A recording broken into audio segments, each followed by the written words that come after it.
সুপ্রিয় দর্শক, আসসালামু আলাইকুম। আজকে আমরা হাজির হয়েছি বাউল শিল্পী হাসিনা সরকার আপার কাছে।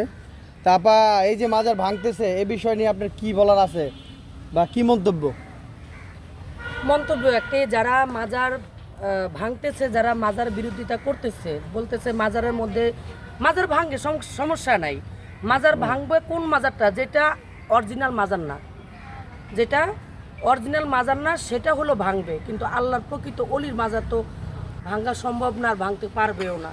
কিন্তু তারা বলে মাজারের ভিতরে মদ খাওয়া হয়, গাঁজা খাওয়া হয়, আসলে এটা ভুল।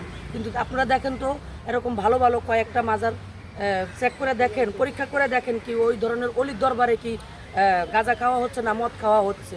এগুলো সব হলো ভুয়া কথা। কারণ আল্লাহর অলিরা কখনো বলে না যে তোমরা দরবারে বসে মদ খাও, গাঁজা খাও। খাওয়া হচ্ছে অনেক অনেক জায়গায়, কিন্তু সব জায়গায় না।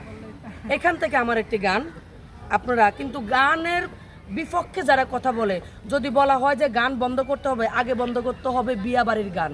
কারণ প্রতিটা বিয়াতে গান বাজনা হয়, তাহলে সেই গান যদি জায়েজ হয়, আমরা বাউল গান করতে গেলে আমাদের কেন এত সমস্যা? আমাদের গানকে নিষিদ্ধ করা হয়, তাহলে তারা করতেছে কেন?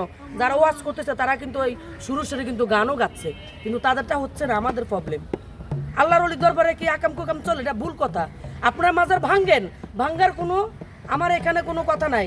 আপনারা আগে দেখেন, আগে বিবেক বিবেচনা করবেন, আগে আপনারা চেক করবেন কোন মাজারে কোন কাম হচ্ছে, সেই মাজার ভাঙবেন। কিন্তু যেটা ভাঙতেছেন সেটা আসলে মাজার না। যারা যে অপকর্মগুলো করতেছে এটা কোনো মাজার না, এটা হলো তারা আস্তানা করে, গলি গলি গিয়া হলো আস্তানা করে হলো মাজারের নাম দেয়। একজনকে বাবা সাজায়, বাবা সাজার বাবার যায় ভক্তি দেয়, ওটা কি আল্লাহর অলি?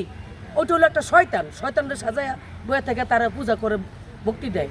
আল্লাহর অলি কখনো এগুলা করে না, আর এগুলা করবেও না।